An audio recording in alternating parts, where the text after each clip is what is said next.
conference have already been sent out, and so for the members and the representatives of the media, please do indicate the name of your organization, your own name, and the question you have. I would like to also stress that we will try to accommodate as many questions as possible. We will have about 90 minutes for the entire press conference, but it is likely that unfortunately we will not be able to go through all of them. I would like now to welcome Mr. Abdallah Moqsid, the Secretary of the IPCC, to introduce today's event and speakers. Thank you, dear Andre. Today, the IPCC releases its report on the mitigation of climate change. Soon, you will hear from the scientists themselves when they present the main finding of this report.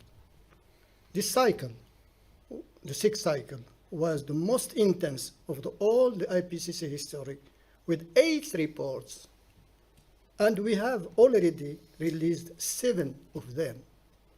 We have finalized the reports from the 3 working groups in unprecedented conditions during the COVID-19 pandemic. The report released today comes at the end of this third successful virtual approval plenary. I mean virtual approval plenary. The commitment and years of hard work of hundreds of scientists around the world and 195 governments made this possible. Let me also stress that the IPCC ability to deliver rely on the voluntary and generous contribution of states. I am incredibly honored to welcome and introduce our distinguished guest speakers. First, we will see the video message from the United Nations Secretary General, Antonio Guterres. We will also hear from our IPCC Chair, Professor Hussolli. We will also hear from the World Meteorological Organization Secretary General, Professor Petri Talas, and the United Nations Environment Programme Executive Director, Inger Andersen. We will also hear from the scientists, Dr. Jimsky, co-chair of Working Group 3. We will hear also from Professor Diana Erg-Vorsatz, Vice Chair of Working Group 3, and we will hear also from Dr. Ramon Pich-Madruga, Vice Chair of Working Group 3. We will now see the video message from the United Nations Secretary General, Antonio Guterres.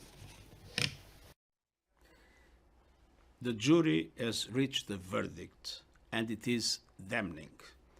This report of the Intergovernmental Panel on Climate Change is a litany of broken climate promises. It is a file of shame, cataloguing the empty pledges that put us firmly on track towards an unlivable world. We are on a fast track to climate disaster. Major cities underwater, unprecedented heat waves, terrifying storms, widespread water shortages, the extinction of 1 million species of plants and animals. And this is not fiction or exaggeration. It is what science tells us will result from our current energy policies. We are on a pathway to global warming of more than double the 1.5 degree limit agreed in Paris. Some government and business leaders are saying one thing but doing another. Simply put, they are lying. And the results will be catastrophic. This is a climate emergency. Climate scientists warn that we are already perilously close to tipping points that could lead to cascading and irreversible climate impacts. But high-emitting governments and corporations are not just turning a blind eye. They are adding fuel to the flames. They are choking our planet based on their vested interests and historic investments in fossil fuels, when cheaper, renewable solutions provide green jobs, energy security, and greater price stability. We left COP26 in Glasgow with a naive optimism based on new promises and commitments.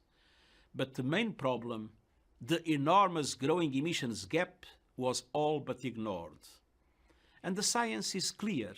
To keep the 1.5-degree limit agreed in Paris within reach, we need to cut global emissions by 45% this decade. But current climate pledges would mean a 14% increase in emissions. And most major emitters are not taking the steps needed to fulfill even these inadequate promises. Climate activists are sometimes depicted as dangerous radicals. But the truly dangerous radicals are the countries that are increasing the production of fossil fuels. Investing in new fossil fuel infrastructure is moral and economic madness. Such investments will soon be stranded assets, a blot on the landscape and a blight on investment portfolios. But it doesn't have to be this way. Today's report is focused on mitigation, cutting emissions. It sets out viable, financially sound options in every sector that can keep the possibility of limiting warming to 1.5 degrees alive.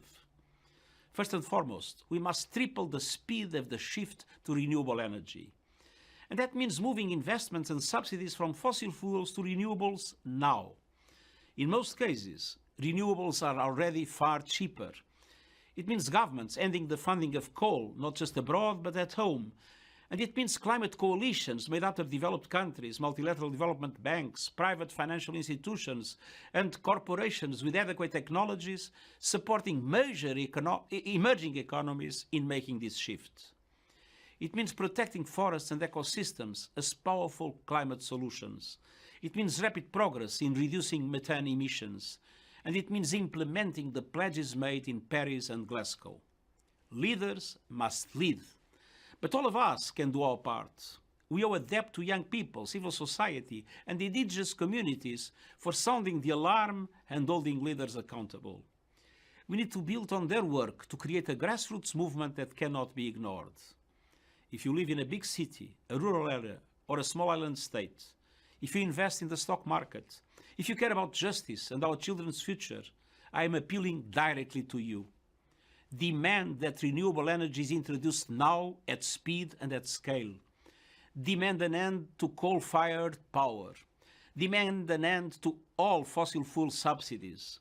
Today's report comes at a time of global turbulence. Inequalities are at unprecedented levels. The recovery from the COVID-19 pandemic is scandalously uneven. Inflation is rising. And the war in Ukraine is causing food and energy prices to skyrocket. But increasing fossil fuel production will only make matters worse.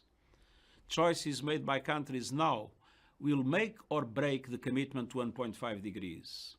A shift to renewables will mend our broken global energy mix and offer hope to millions of people suffering climate impacts today. Climate promises and plans must be turned into reality and action now. It's time to stop burning our planet and start investing in the abundant renewable energy all around us. I now invite the chair of the IPCC, Dr. Hui-Sung Lee, to take the floor. We have just heard a very important message from the United Nations Secretary General Antonio Guterres. The IPCC report before us today is a powerful evidence that we have the great potential to mitigate climate change. We are at a crossroads. This is the time for action.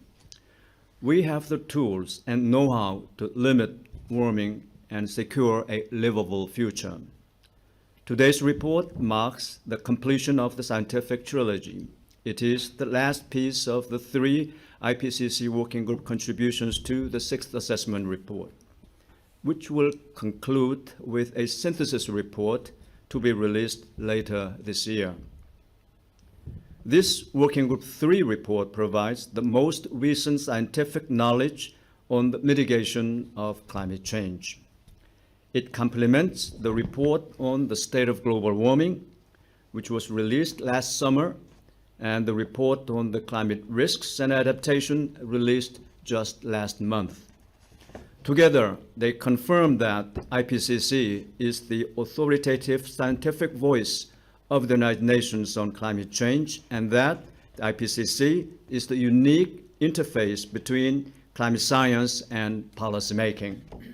I'm confident that The policymakers around the world, especially the COP27 in Egypt later this year, will benefit greatly from the 4 IPCC reports, and that these reports will be the backbone of the climate deliberations, decision-making, and action on a global, regional, and national level.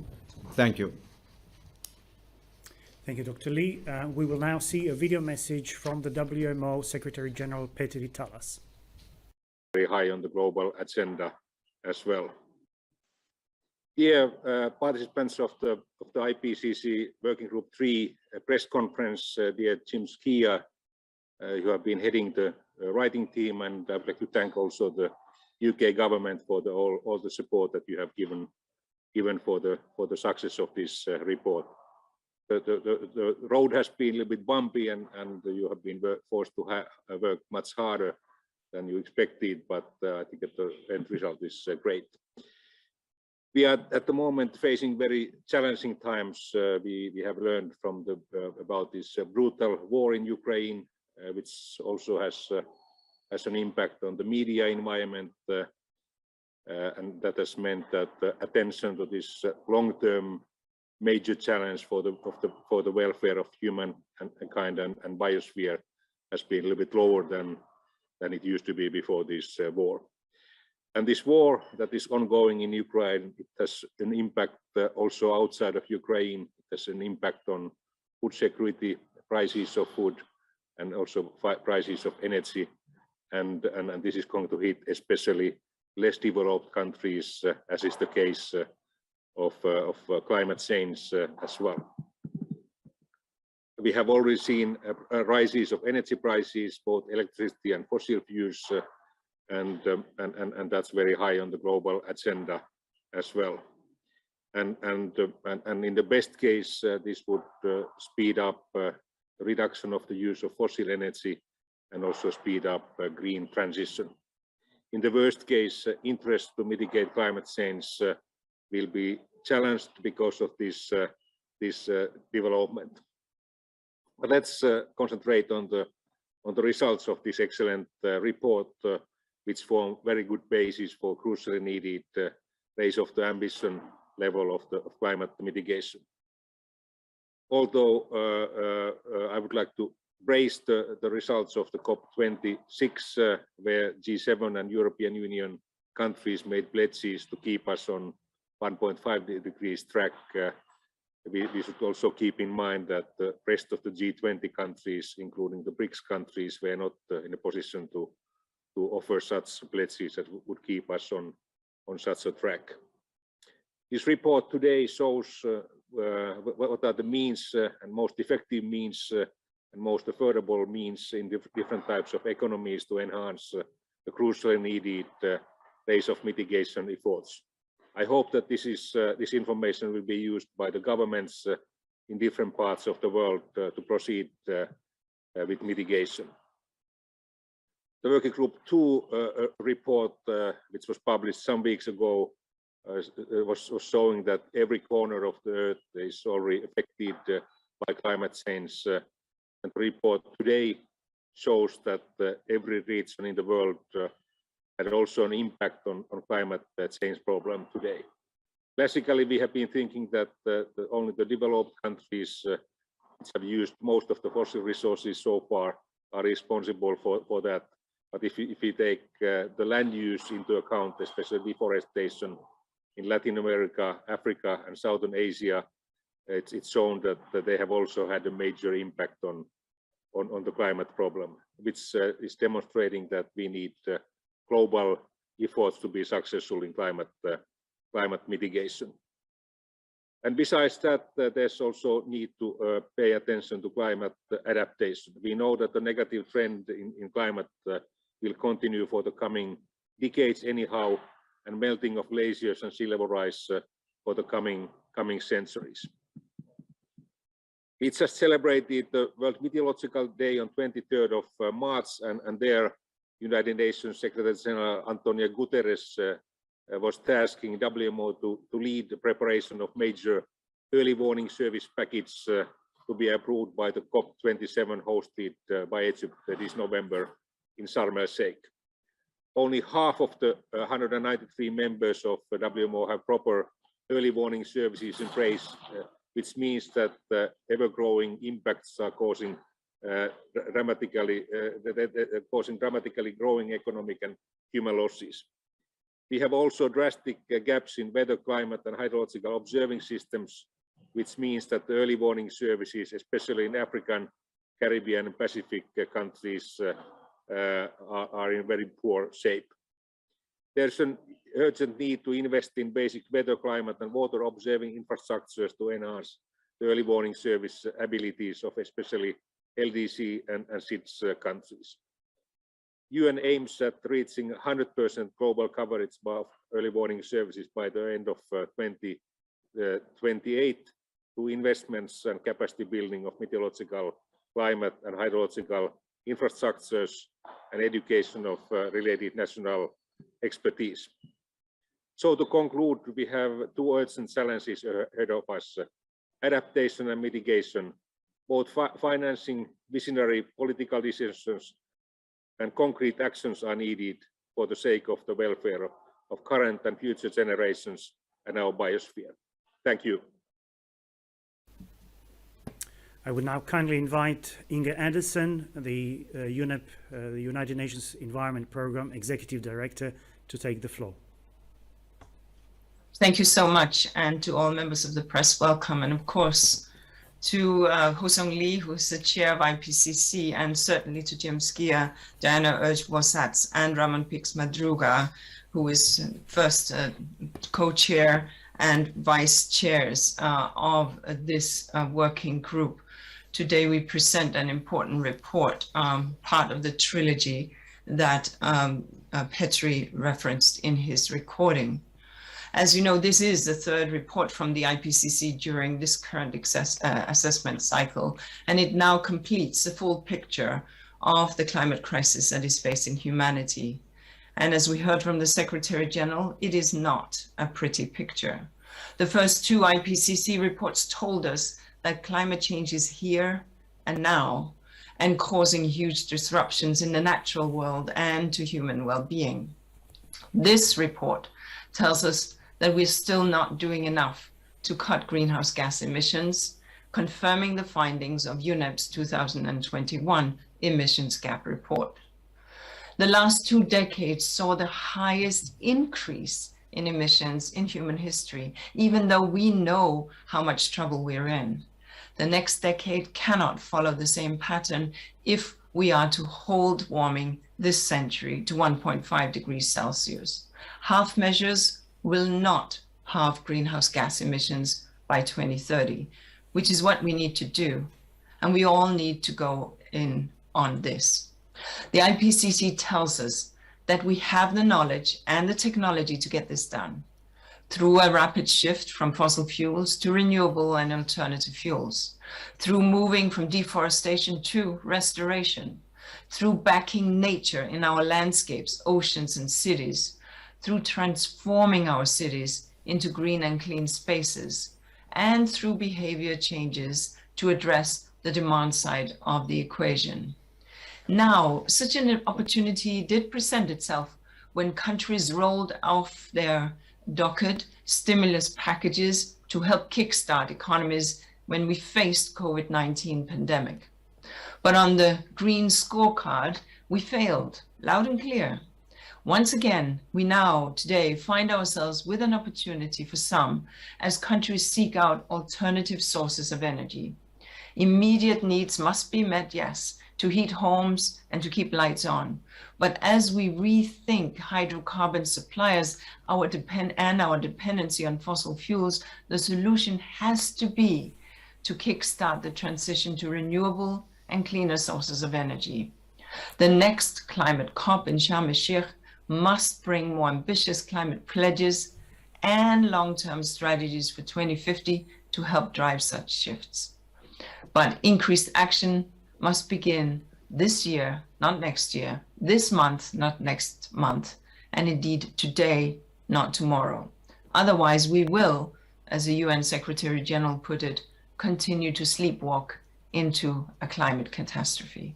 Thank you. Thank you very much for these thoughtful remarks. I would now like to invite Dr. Ho-Sung Lee, the chair of the IPCC, to open the official presentation of the report. Thank you, Andre. This critically important Working Group 3 contribution assesses progress made in mitigation and options available for the future. It is looking at enabling conditions across sectors and systems in the aspects of the technological, environmental, economic, and social dimensions. Building on the findings of Working Group 1 and Working Group 2, this report gives us options for solution. It offers strategies to tackle the critical questions of our time. How can the world reduce greenhouse gas emissions? How can the world speed up the emissions reductions in a just and equitable manner?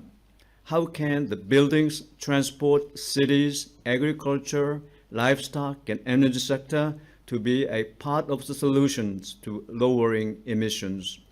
I'm encouraged by the increasing number of countries taking ambitious climate actions. There are policies, regulations, and market instruments that are proving effective. If these are scaled up and applied more widely, they can support deep emissions reductions and stimulate innovation. The Working Group 3 co-chairs and vice-chairs will present the main findings of the report. Now I hand over to the Working Group 3 co-chair, Dr. Jim Ski, who will present the details of the report.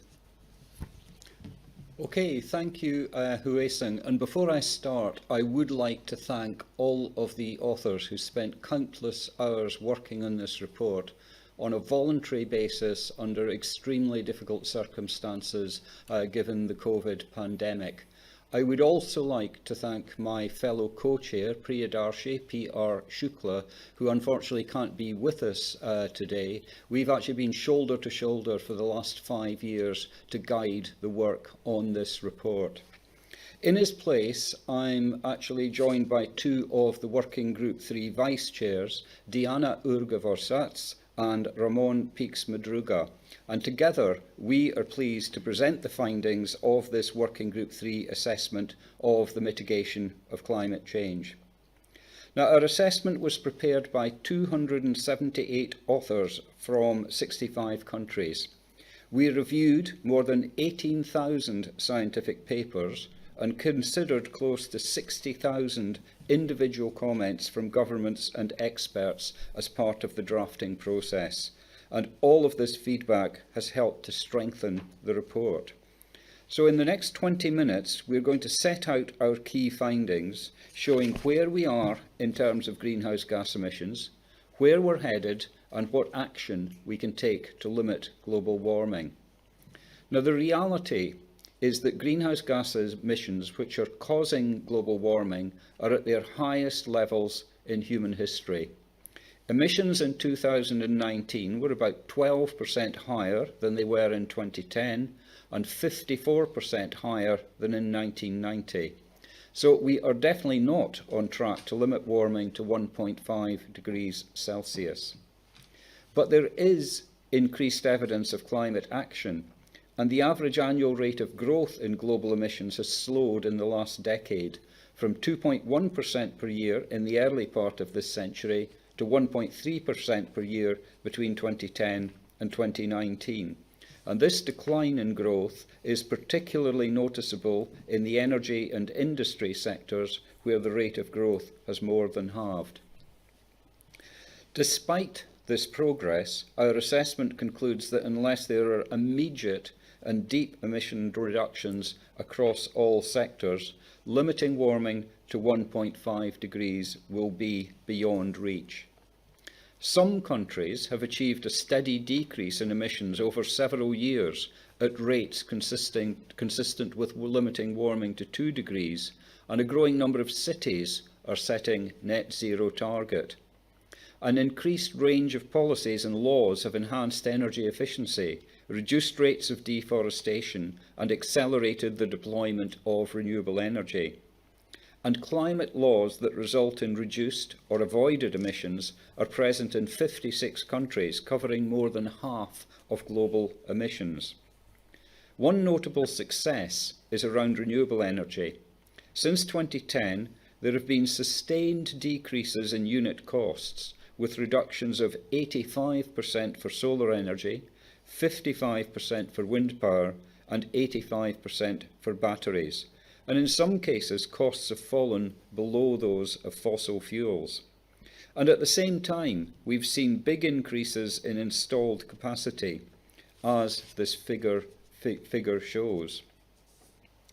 Now, looking at policies that were implemented by December 2020, we conclude that, without strengthening mitigation efforts, greenhouse gas emissions are projected to lead to warming of 3.2 degrees. In the scenarios we assessed, limiting warming to 1.5 degrees requires global greenhouse gas emissions to peak before 2025 at the latest and be reduced by 43% by 2030. Emissions from methane, a short-lived but very potent greenhouse gas, would also need to be reduced by about a third over the same period. And even if we do this, it is almost inevitable that we will at least temporarily exceed 1.5 degrees warming, but we could return below this level by the end of the century. Now, limiting warming to around 2 degrees still requires global emissions to peak before 2025 at the latest and be reduced by about a quarter by 2030. Now, the temperature will stabilise when we reach net zero carbon dioxide emissions. So to limit warming to around 1.5 degrees requires reaching net zero carbon dioxide emissions in the early 2050s, and for 2 degrees, carbon dioxide emissions would have to be reduced to net zero in the early 2070s. Deep and sustained reductions of other gases would also be required. So how do we go about reducing these emissions? And to answer this question, let me hand over to Diana. Thank you, Jim. I'm Diana Uge-Forsats, one of the vice chairs of Working Group 3.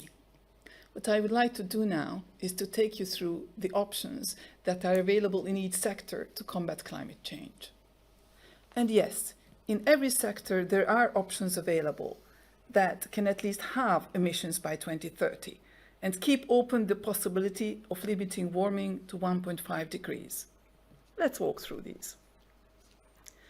The energy sector accounts for about a third of all emissions, and major transitions are required to limit global warming. This will involve a substantial reduction in fossil fuel use, low or no carbon energy systems, widespread electrification, use of alternative fuels such as hydrogen and sustainable biofuels, use of carbon capture and storage, and improved energy efficiency. Transitioning to a low-carbon energy sector is expected to cut down international trade in fossil fuels. Energy efficiency and reductions in energy consumption can be achieved using digital technologies.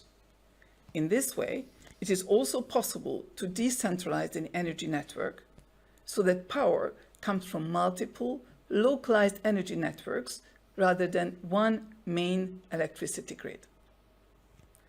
Electricity systems powered by renewables are becoming increasingly viable, but it will be challenging to supply the entire energy system in this way.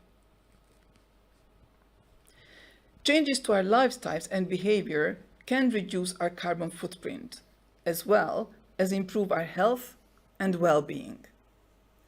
There is untapped potential here to bring down global emissions by between 40 and 70% by 2050, but only if the necessary policies, infrastructure, and technologies are in place. Of the 60 actions we assessed in this report, on an individual level, the biggest contribution comes from switching to walking and cycling, and using electrified transport.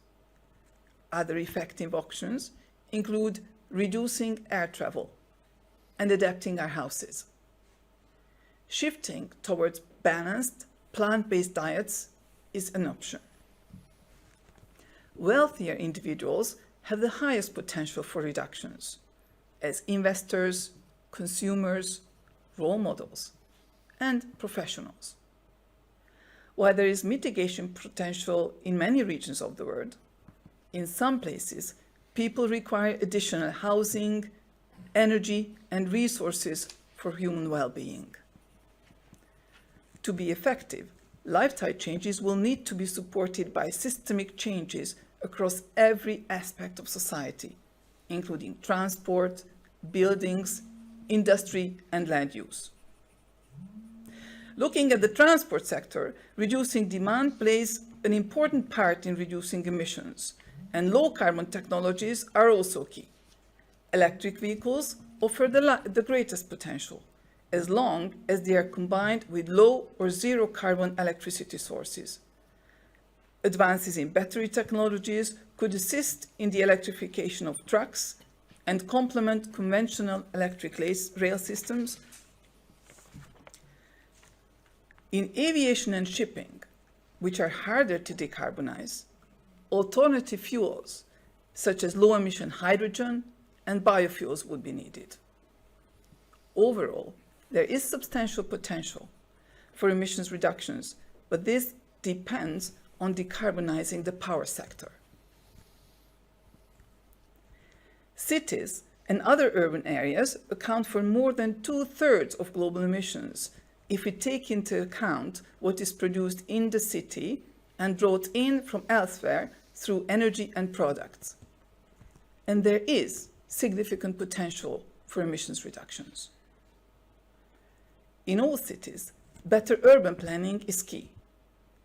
3 other broad strategies have been found to be effective. These include sustainable consumption and production of goods and services, electrification, and improving carbon uptake and storage in cities, for example, with trees, lakes, green roofs, and permeable surfaces. In buildings, it is possible to reach net zero emissions in 2050. Action in this decade is critical to fully capture this potential. This will involve retrofitting existing buildings and using effective mitigation technologies in those that are yet to be built. This requires ambitious policy packages, which may incorporate efficient design and use of space, energy, materials, appliances, and the use of renewables. There is an increasing number of net zero and net zero energy and net zero carbon buildings in almost all climates. This has come about from construction and retrofitting. More could be done to reduce emissions in this sector if renovation rates and retrofitting were improved.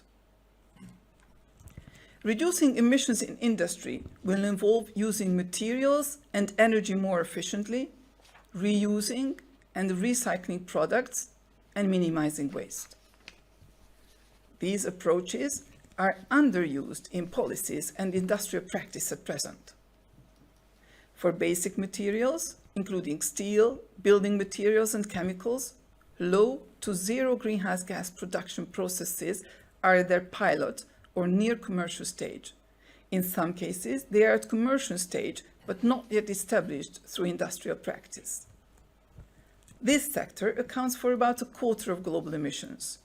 Achieving net zero will be challenging and will require new production processes, low and zero emissions electricity, hydrogen, and, where necessary, carbon capture and storage.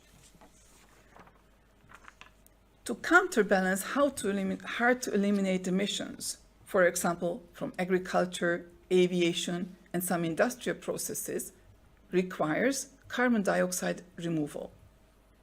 These methods remove carbon dioxide from the atmosphere and store it on land, underground, or in the ocean. There are biological methods that can store carbon, such as reforestation and soil carbon management, and these are widely practiced. New technologies, such as direct air capture and storage, require more research, upfront investment, and proof of concept at larger scales before they can be widely used. carbon dioxide removal is essential to achieve net zero. For carbon dioxide removal to work effectively, agreed methods for measuring, reporting, and verification are required. And finally, agriculture, forestry, and other land use can provide large-scale emissions reductions and remove and store carbon dioxide at scale. This can be done by protecting and restoring natural ecosystems, including forests, peatlands, coastal wetlands, savannas, and grasslands. Improved and sustainable crop and livestock management can also play a part. Land provides us with so much, for example, food, nature, and our livelihoods. These competing demands have to be carefully managed. But land can only do so much in terms of removing and storing carbon, and cannot compensate for delayed emission reductions in other sectors. To look at how we can strengthen the response and accelerate a low carbon transition, I would like to hand over to my fellow Vice Chair, Ramon. Thank you, Diana. My name is Ramon Pix Madruga, Vice Chair of IPCC Working Group 3. I'm very pleased to share with you this last segment of our presentation. The next few years are critical if we want to limit warming to 1.5 degrees Celsius. And what I would like to share with you now is precisely the way, some options to improve our chances to success. And I would like to start with finance. Our assessment shows that financial flows are a factor of 3 to 6 times lower than levels needed by 2030 to limit warming to below 1.5 degrees Celsius or 2 degrees Celsius. But there is sufficient global capital available and liquidity to close investment gaps. Clear signaling from government and the international community, including a strong alignment of public sector finance and policies, is critically important. The challenge of closing gaps is widest for developing countries due to the limited capacities of these countries, particularly the less developed countries.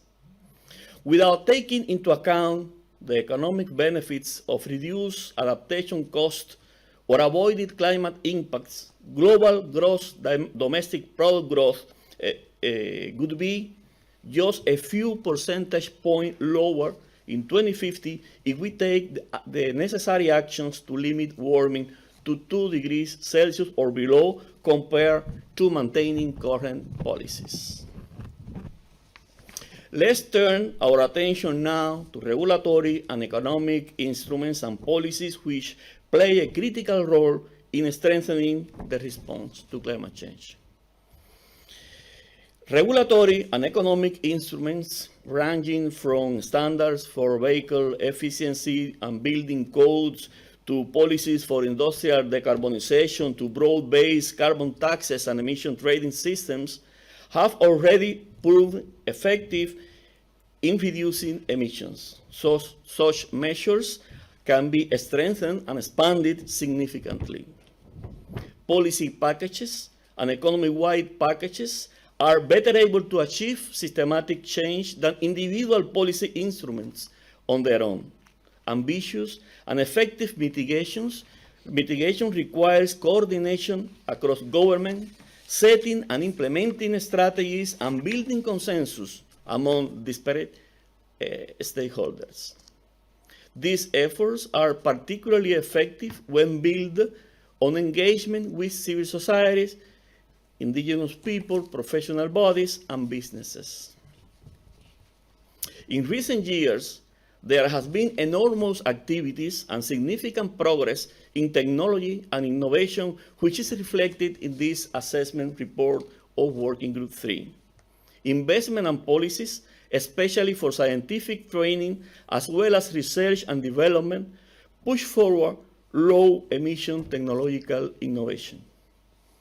Key to effective decision-making in assessing the potential benefits and risks of different technologies and approaches, understanding their implementation at scale, and identifying what stands in their way. Some options are technically viable, increasing cost-effective, and generally supported by the public, which enables development in many regions. Examples include solar energy, energy-efficient appliance, improved forest and crop management, and reduce food waste. Other options face barriers that need to be addressed before they can be implemented at scale. Adoption of low-emission technologies is slower in most developing countries, particularly the less developed countries, due to their limited capacities.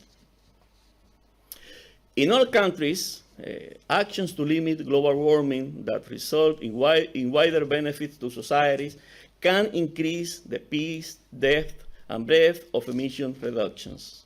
Accelerated and equitable climate action in mitigating climate change and adapting to climate change impact is critical to sustainable development. In this report, we show how mitigation goes hand in hand with achieving many of the Sustainable Development Goals.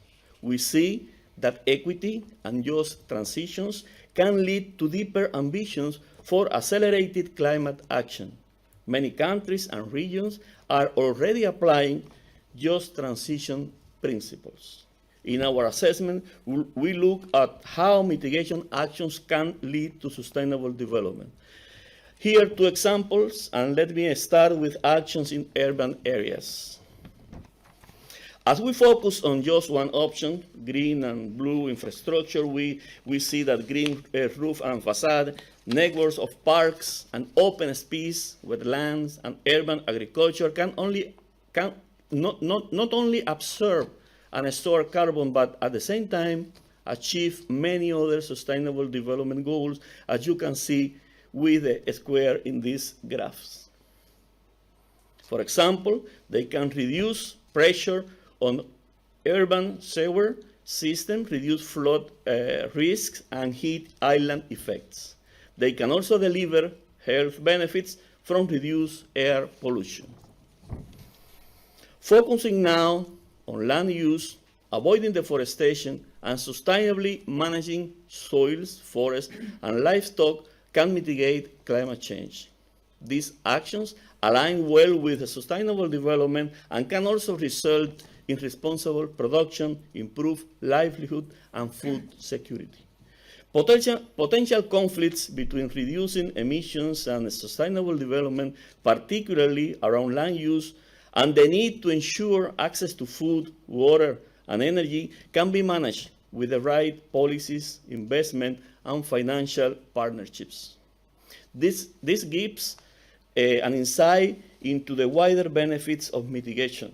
Our report provides a comprehensive assessment of all this.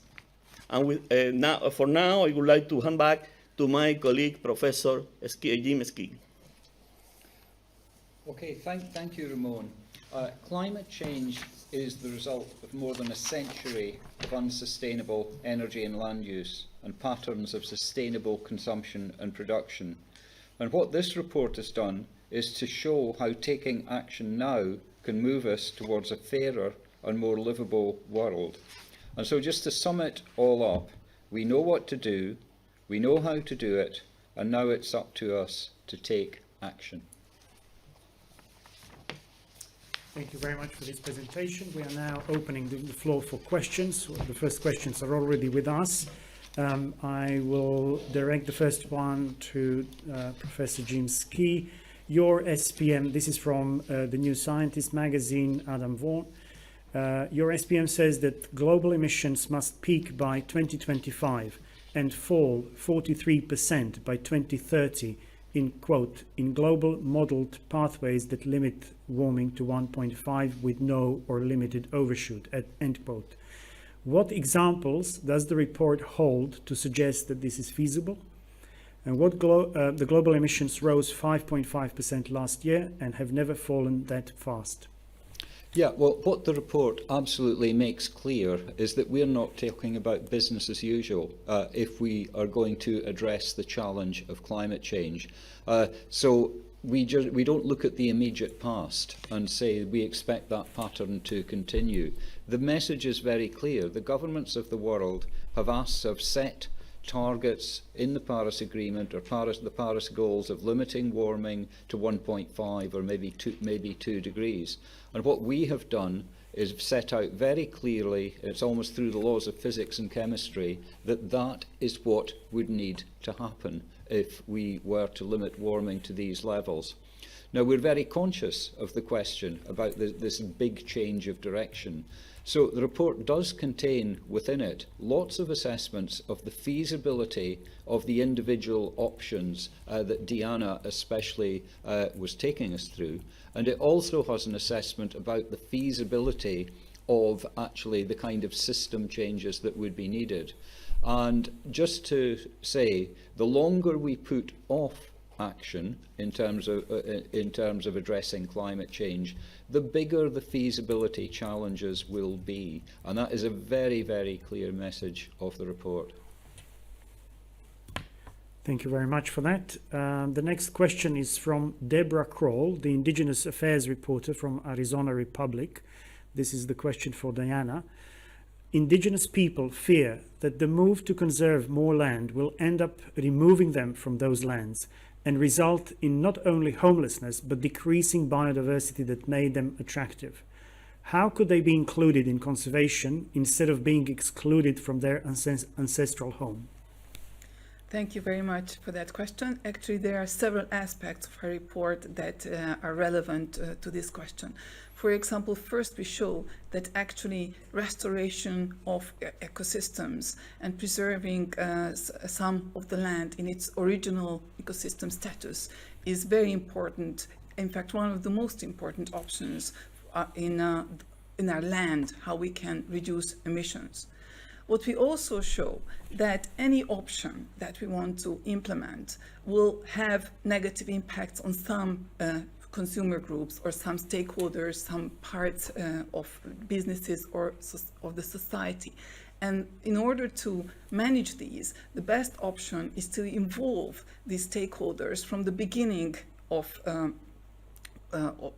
planning these actions, and we especially emphasize indigenous peoples that these are especially important to involve. Also, they can also have special wisdom to us in which we can benefit from when we plan these opportunities. Thank you very much. The next question is from New Hampshire Public Radio. It's directed to Ramon. What is the role of local or state or city or town governments in speeding emissions reductions? What goals should they set and what actions can they take? First of all, I would like to say that when talking about solutions and responding to climate change, the starting point is thinking in terms of inclusive actions that consider not only the national governments, but also a variety of stakeholders, including, of course, the local communities, including the subnational governments, but also participation of professional bodies, businesses, and different stakeholders that, of course, should be not only part of the problem, but also part of the solution. And in that sense, we have been experimenting in the recent past. I would say a movement, a trend to an considerably increase in the participation of the subnational entities and also local community in the context of looking for solutions to climate change. And this has, to certain extent, also encouraged governments to take policies and law associated as part of this whole trend.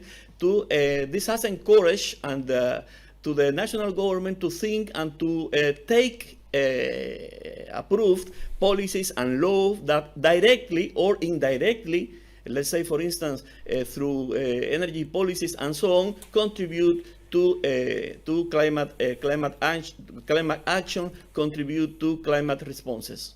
It's a crucial element indeed, thinking in terms of the inclusiveness that is needed and equity in terms of thinking on policies and responses to climate change. These two concepts are as crucial as part of the whole concept of just transition. I mean, how equitable is the process, how inclusive is the process, and in that sense, the local communities, the indigenous people, and the other stakeholders that I already mentioned are crucial components, crucial ingredients.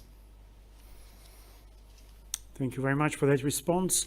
We have the next question from the Times of India, and it's directed to the United Nations Environment Programme Executive Director, Inger Andersen. The question is the following. Many banks are promising to eliminate fossil fuels advancements, and corporates are promising net zero, which may not be believed by everybody. The UN Secretary General has formed an expert group to take stock of the progress of these claims. How do you feel and how much this is possible and to achieve net zero by 2050? Well, thank you very much. I think we've just heard from the presentation that it is a major shift, and that goes for government, but it certainly also goes for banking. And so accordingly, therefore, we are very clear that it is easy to make the claim and harder to deliver on this claim, whether it's on the government side or on the banking side. But clearly what this report makes absolutely clear is that unless we do so, we will not be having the security of the investments that people have made for the day after tomorrow, the proverbial day after tomorrow. Therefore, making those shifts as early as possible is critical. In his statement, the recorded statement, the Secretary General spoke to this exact issue. Because the point is, if I am a young person and I start my pension today, with a pension scheme today, I would very much like to have that pay out when I reach early age. So what is it, therefore, that my pension is investing in? If I am an insurance company, what is it that I am investing the insurance premium in? If I am an asset holder, what is it that these assets are invested in? That's the issue. Within UNEP FI and other aspects, we have indeed been working on this with a significant amount of resources signed up.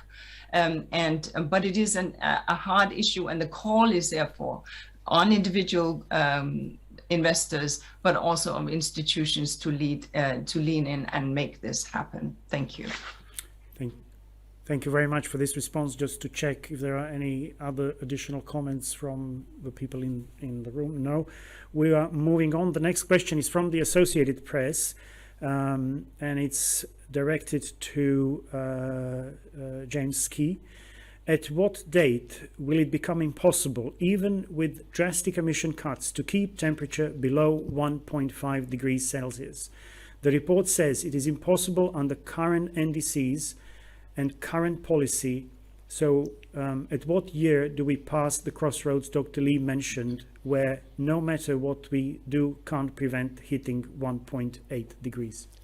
Well, I think I would almost need to consult my calendar on that particular question, because the report is very clear that we need to take action now, or 1.5 degrees may become simply beyond reach. It may be physically impossible to get there. So the message is we don't have a date. I mean, I think Inger Andersen, when she was talking, she said, not this year, not next year, this week, not next week, today, not tomorrow. And that would really be the message. We need to get on with this now, or 1.5 degrees will slip beyond reach. And if there is no advance in the kind of pledges that countries are making, before we get to COP27 in Egypt at the end of this year, I think, you know, we may well have to conclude that indeed 1.5 has gone. Though, of course, in longer term, throughout the 21st century, there are technologies, there are approaches that could draw carbon dioxide emissions from the atmosphere and actually start to bring temperatures down. The issue there, of course, is that some of the climate impacts are associated with the peak temperature because irreversible impacts may occur. So basically, it really underlines that message about taking very early action. Thank you very much for that. Next question is for Diana. It comes from Kate Arnoff of the New Republic. And the question is following. In response to high fuel prices and war in Ukraine, the US and EU have signaled they will build additional fossil fuel infrastructure on either side of the Atlantic, much of which will stay online for decades to come. Are these build-outs consistent with limiting warming to 1.5 degrees Celsius or 2 degrees Celsius? Thank you. We do show that fossil fuel infrastructure that we keep building, some of that will be stranded, which means that we will not be able to use it if we want to keep global warming to 1.5 degrees. In fact, what we show is that what we already presently see, or at least at the time when we closed, when we finally looked at literature, which was last October, that approximately 1 to 4 trillion US dollars worth of infrastructure will be stranded, which means that will not be possible already to return fully their investments. So building even more infrastructure either puts reaching our climate goals at risk, or will just cause even more infrastructure to be stranded, and that will have negative impacts on the whole society. So we do need to make choices, and what our report shows that there are also a lot of opportunities through which we could, for example, rapidly reduce emissions and energy use. For example, through individual action, we can reduce very rapidly by 5% our emissions. And also there are longer term opportunities through the more rapid acceleration of renewable energy technologies, which are today among the cheapest, as already my colleague Jim Ski has pointed out, and many other options which can help us to reduce our energy use and also to provide more rapid acceleration of alternative energy sources which do not rely on fossil energy production. Thank you, Diana. The next question is for Ramon. It is from Andy Revkin. The report shows global greenhouse gas emissions have continued to rise, but also says expanding laws and policies, quote, have led to the avoidance of emissions that would otherwise have occurred, end quote. Given complexities like leakage, what's the evidence for that conclusion? Well, first of all, I would like to say that the policies and law is a part of the instrument, I could say, to be applied in responding to climate change. Of course, having a policy, having a law is not enough. It's a precondition, I would say, but to having a result, an effective result out of that policies, out of those laws, necessarily we would need an implementation process that, as I said before, should be inclusive, should be effective, should consider the different participation of the different stakeholders, and it is a set of conditions that should be taken into account to have a chance of success as a result of this process. Reducing energy emissions, as has been already mentioned by my colleague Professor Ski, a good requirement to if we want to limit warming, for instance, to 1.5 degrees Celsius would imply immediate and significant reduction in the greenhouse gases emission.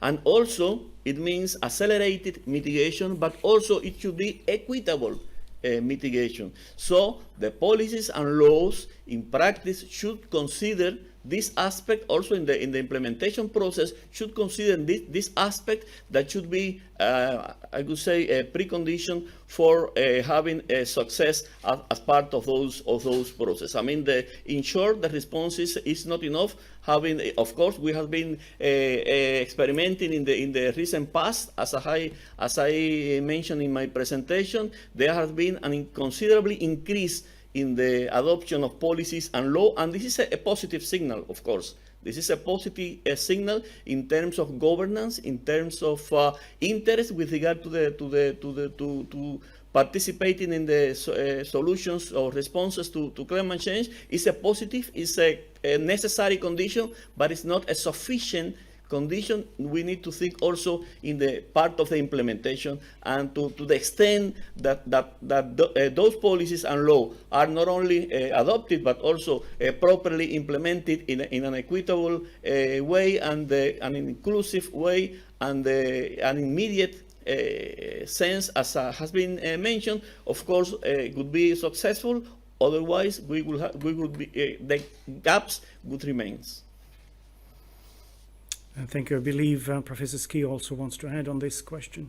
Yeah, I mean, I think it's a really good question to ask. We can have laws, we can have things written on pieces of paper, but do they actually make a difference on the ground? And does it make a difference to emissions? Now, in fact, the report that we've written does assess literature from quite a number of studies that have tried to address that question very directly. Some of the studies by looking backwards and trying to assess what kind of changes in emissions have occurred. And other studies which kind of look forward and try to predict the effects of policies and regulations that have come into place. So there are actually specific numbers in the report and specific numbers in the summary for policymakers, and some of the estimates lead to a guess that an estimate of about maybe 3.5% of current global emissions. Our emissions would have been 3% higher had these laws and policies not been put in place.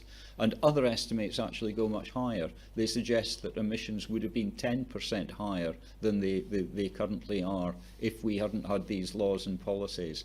So, we can lament the fact we are beginning to slow the pace of growth of greenhouse gas emissions. It could have been higher if we had not taken action. And the challenge now is really to step up the pace of that action. We have the tools, we have the regulations, we have the policies. We need to make them tighter, and we need to spread them more widely in order to make changes. Thank you very much for that contribution. The next question is again for Diana. It's from Amy Westerveld from The Guardian. Can you speak to the roles misinformation and greenwashing play in impacting governments' abilities to effectively mitigate climate change? Yes, thank you for that question. We do show that there are many opportunities and more and wider opportunities available for both governments as well as businesses to take action, and individuals as well. Nevertheless, we do show that there is a significant implementation gap. So the promises of many cities, governments, businesses have not. We don't see the progress that they will be able to reach their promises, because there is the emissions are not going in the direction where they would already need to be if we were to fully reach the targets that they have set. Nevertheless, we also see that there is significantly increased political will, and that will help us in reaching these targets, because, for example, as Jim already showed, there are 18 countries which have already managed to reduce their emissions as in response to their climate change policies. We also see that a very large number of cities have committed to net zero goals. So that means that there is increasing commitment, and when there is increasing commitment, there is also increasing attention to this. We also show that transparency, reporting, monitoring, and verification, these are all key to implementing our ambitious climate goals and ambitious policies, and we will only be able to achieve the full impact of these ambitions if we do implement also these as part of the policies and also different actions that businesses take. Thank you very much for that response. The next question is again for the United Nations Environment Programme Executive Director. It is from the Arizona Republic. Water security is a top and urgent climate matter in the US desert Southwest, along with other aridifying regions around the world. What is the single most important thing for people living in those areas to understand about what they can do now to protect their access to this critical resource? Thank you. I mean, I think it was the second report of this crop of IPCC reports that signifies that at some point in a year, 50% of the population are likely to be living in scarcity. And so this is absolutely an issue.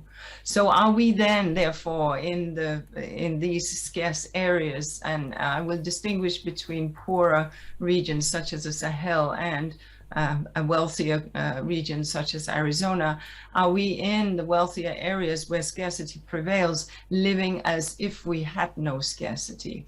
Are we being mindful of the kind of restoration activities, ecosystem restoration activities that we could do that would enhance soil moisture and therefore leave the little rainfall that there may be in the soil, also at the same time making them more fertile?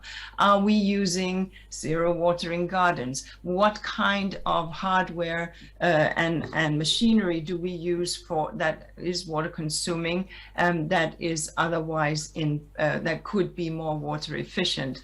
Do we understand that we can in fact implement and have a much lower water footprint while still living healthy lives with parks and enjoyment? So it is around appliances, it is around awareness, it is around use, and it is also around mindfulness, around storage and restoration in poorer zones, such as the Sahelian belt from Somalia on the one end and to Senegal on the other. Clearly there it is about restoration. This is why the African Union has started the African Green Belt that sees to and looks towards restoring what has been degraded over since the 70s, when we have seen this ever decreasing rainfall year on year, driven on by climate change. These are the kind of actions that we can take. And so that does become very critical. If I just may, on the issue of policies, the very issue is that having policies that stick, that are, as we heard, also transparent, but also that are reported on by media and held to account. That is where we see the needle shifting the fastest. Declaratory policies that are generic in nature are not the way we will get there. It is by getting quite specific, sector by sector, the building sector, the construction sector, the transport sector, as well as the energy sector. That's the way we will get there. And of course, incentivizing with instruments, be it taxes or tax breaks, to enable that these policies are taken up more fast. Thank you. Thank you very much. We are also seeing some interest in the actual work of the IPCC. The Secretary mentioned in his opening remarks the voluntary contributions by states, as well as the pandemic. So to summarize those in a two-part question, what kind of support the IPCC is enjoying from the member states, and what has been the impact of the COVID-19 pandemic? This is a question for Dr. Abdallah Moqsid. Thank you, Andre. Yes, IPCC is basing his work on voluntary contributions. And I will use 3V. It is about financial voluntary contribution. And as IPCC work should be neutral, because we are assessing research, but we should really be neutral about any kind of policy. This is why we are working with voluntary contribution, financial voluntary contribution. The second V is, and this is the big V, because it is based on the voluntary contribution from scientists. Thousands of scientists are contributing to the high quality of the work of IPCC. And I think I am happy to see in this press conference we have developed country experts, women, and as well as developing country experts. And this sixth cycle, thanks to the voluntary contribution, voluntary involvement for not only balanced regional representation, but also the openness for new new youth scientists. And this is, thanks to this great V, we are providing a good assessment. The other V is a little bit specific for IPCC because IPCC is the best interface between policy and science. And we were not about to achieve an approval if we didn't have voluntary disposition from government to listen to scientists to come with a consensus and also a sort of summary policymaker, that bring government and scientists in same table. But yes, of course, the sixth cycle was a little bit, particular because it was the most intense in the history of the IPCC. We are releasing 8th report, but also we faced the COVID-19 pandemic. And I am happy to say that for the 3 reports, 3 contribution, working group 1, working group 2, working group 3 approval session, all of this approval session were handled in virtual platform. And this, of course, requested a huge IT support, huge mobilization, but there are also some positive aspects. I can just give you the example of this plenary. We did have almost 1,000 registered delegation. 1,000 participants were participating or the negotiation of this plenary because it is virtual. But of course, we demonstrated that we managed the pandemic. The pandemic didn't stop IPCC to deliver, and we are hoping next time we have it in person.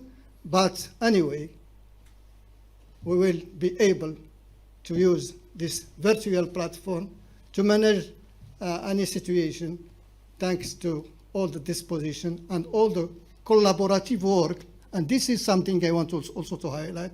I think the 6th cycle was also a demonstration that there was an excellent collaboration between the 3 working group of IPCC as well as between the Secretariat and all the technical support unit under this 3 working group. This is what I want to say. Thank you. Thank you very much. I believe the chair of the IPCC would also like to add a few words.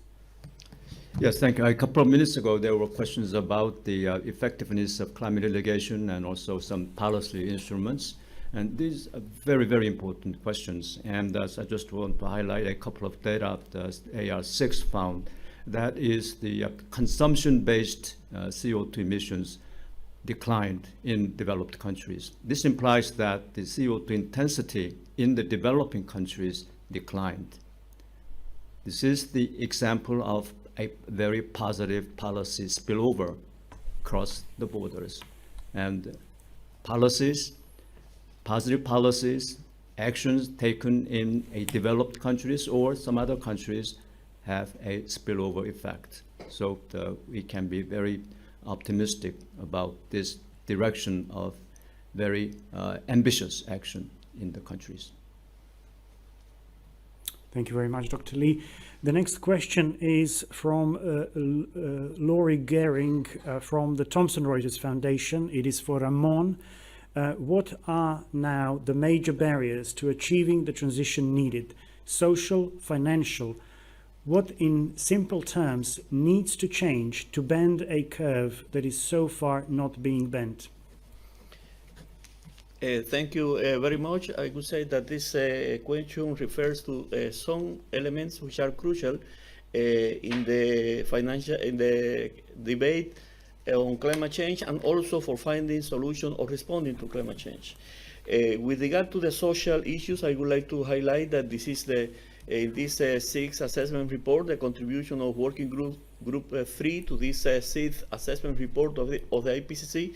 This is the first time that a whole chapter has been devoted to analyze the demand side and the social aspect of mitigations, including aspects related to the demand side solutions and responses to climate change. And this is an issue, of course, as was mentioned by Diana in her presentation. There is a huge potential for reducing emissions on the demand side, and in that sense, social aspects in terms of changes in behavior and other social elements could contribute to realize this huge potential in terms of the demand side actions on the demand side. But of course, there are, talking about barriers, and of course there are social barriers as those associated to the social behavior, but there are other crucial barriers that has to do with what is also mentioned in the question, which is finance, technology, and this is crucial for particularly those segments of the world economy which are much more vulnerable. And they are the developing countries, and within the developing countries, for instance, those which are much more vulnerable as small island developing states and less developed countries. Finance, with regard to finance, there is also an extensive assessment of the financial aspect in this contribution of Working Group 3 to the sixth assessment report. And in that sense, it is clear that there is a gap. There is a gap with regard to the existing financial flows oriented to climate action and the requirements to the financial requirement to advance in limiting warming to 1.5 or 2 degrees Celsius. And in contrast to this gap, there are capitals available.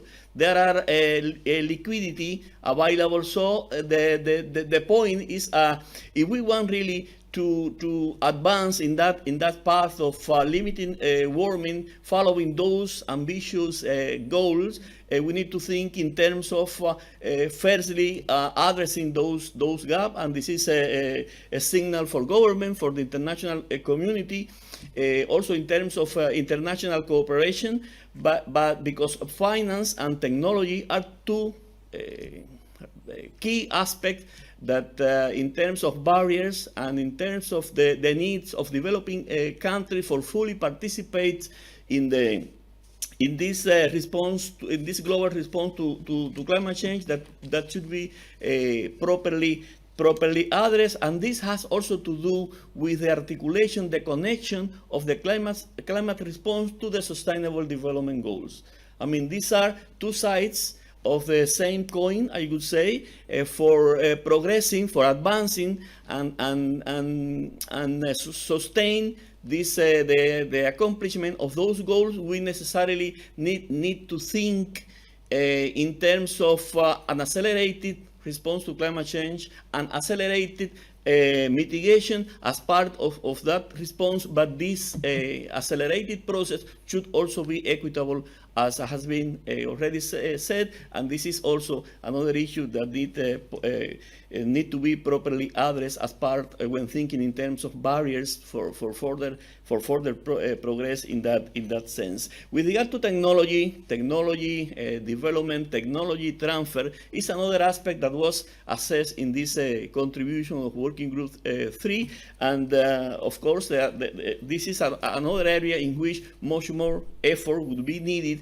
if we want to advance with limiting the warming in those directions, taking into account these two ambitious goals, 1.5 degrees Celsius and 2 degrees Celsius. So in general, I would say that this aspect, when the responses or the potential responses to climate change, particularly in terms of mitigation, which is the mandate, the main objective of this working group 3, when talking about mitigation as part of the responses to climate change, the assessment of not only of the potential but also of the barrier has been a crucial aspect. And of course, the intention is keeping these as relevant areas within the work of the IPCC.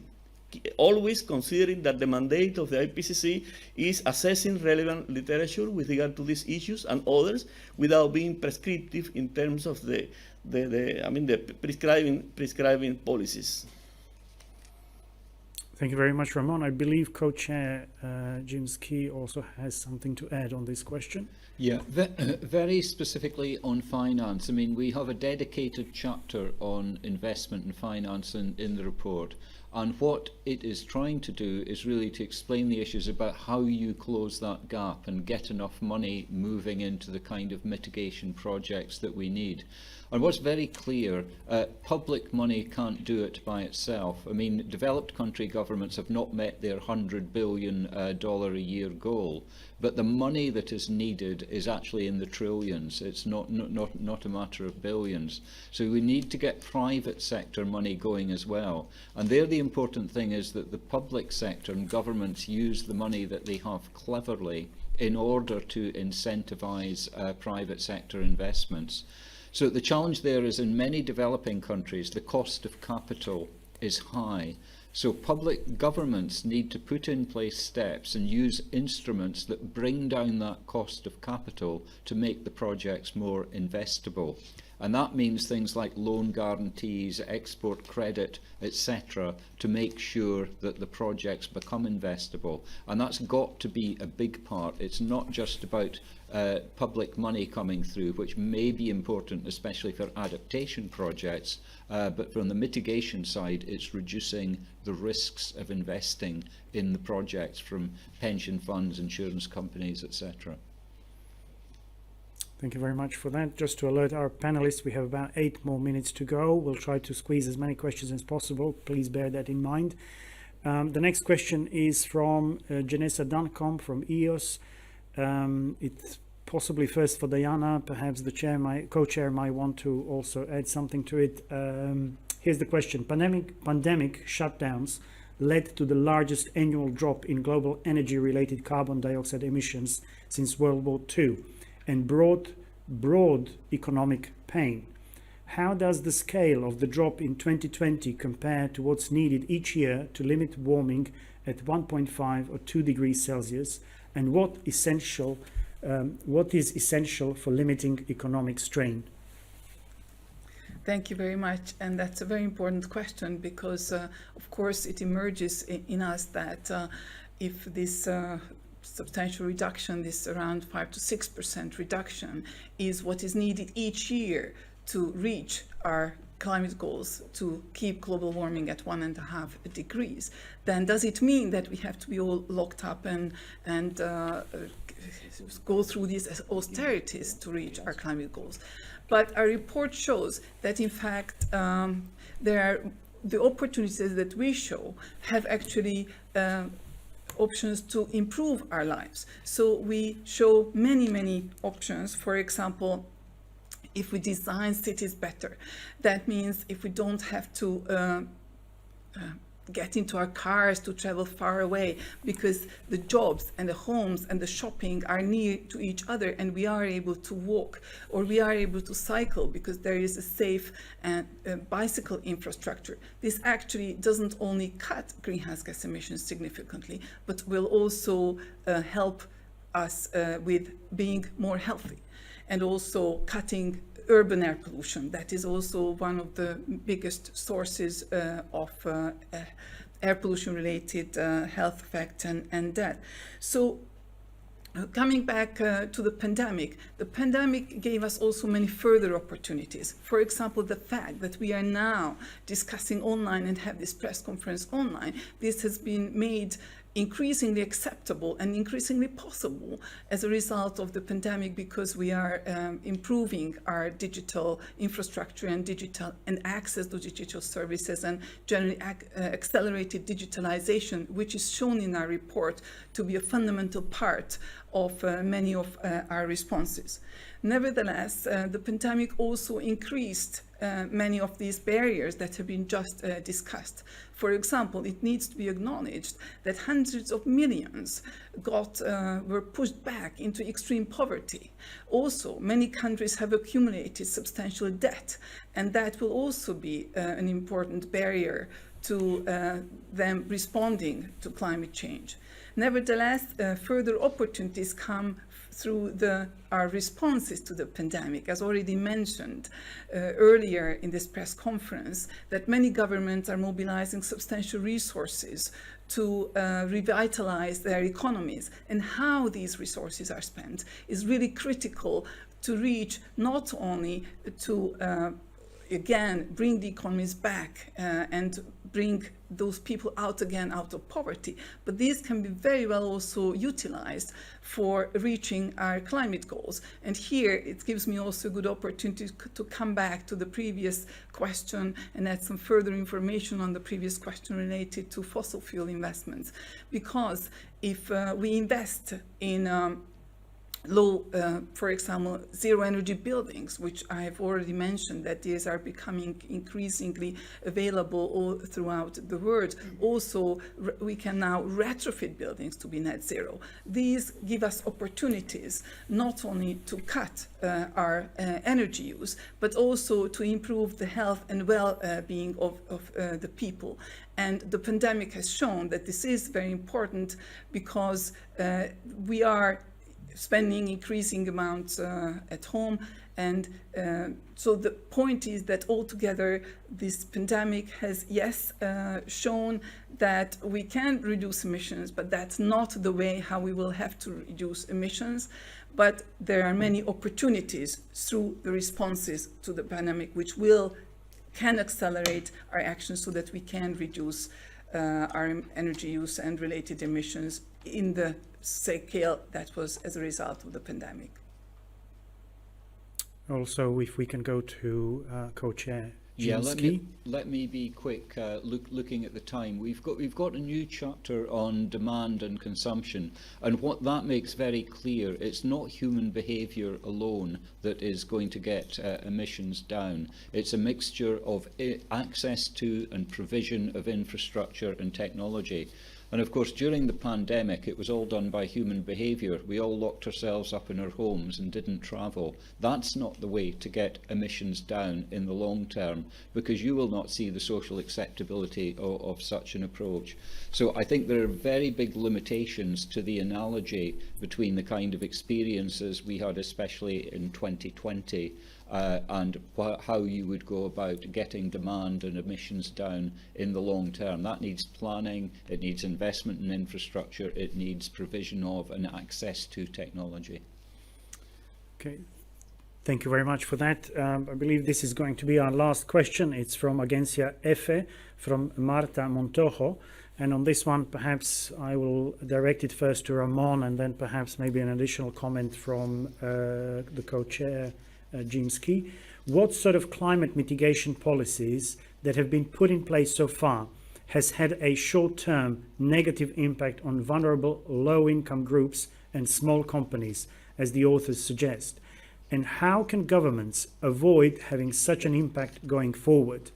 How much can we rely on the CDR technologies, carbon dioxide reduction technologies?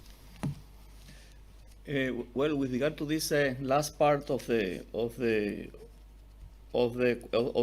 question, CDR has been also assessed, of course, as part of this assessment of the Working Group 3, and has been considered mainly the different options that were mentioned by my colleague Diana, and for instance include let me take one of those options with regard to land-based solutions or land-based mitigation. In that case, for instance, reforestation, reduce reforestation, reduce deforestation, could be part of this, but because contribute to the capture of carbon, in that case biological sequestration of carbon, and in that sense it has a positive effect in terms of contributing to climate change mitigation. I mean, as part of this, the positive side of this technology. But we need to take into account that when applied at very large scales, many of these technologies, CDR technology, can have also adverse effects in terms of the implications of the impacts with regard to the other land uses that has to do, for instance, with food security, but also with the soil, the health of those ecosystems. It could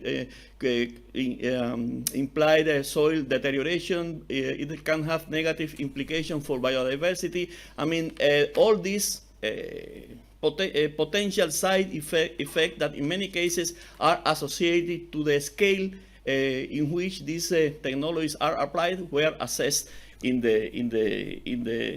this contribution of Working Group 3. Of course, as I said, these CDR technologies are not only considered for land-based responses. There are other options that were also mentioned in terms of the ocean, geological sequestration, and so on. But I took this specific example with regard to the land responses, because there we can see many of these positive in terms of mitigation and adverse side effect with regard to the other negative implication in other areas.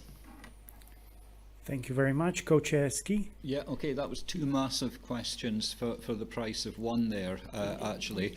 Just thinking about potential negative effects, and they don't have to be negative if they're managed properly. For example, the move to electric vehicles. They're more expensive to buy and they're cheaper to run, and that can affect people on low incomes who don't have the access to the capital to take them up. So that's the kind of thing where you need the policies in place to actually make it work and make it equitable.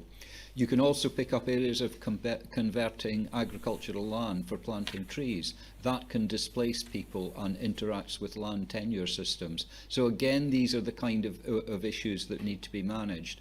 And on carbon dioxide removal, I mean, the chapter that we have on this that includes this is very clear that there are a very diverse number of approaches, technologies, measures that count as carbon dioxide removal, and they all need to be addressed very carefully. Some are land-based, as Ramon has said, some are very engineering and technical, and each has their own challenge. But I'd completely agree with Ramon that it's the land-based ones where you need to look out very carefully for the social equity, just transition kind of issues.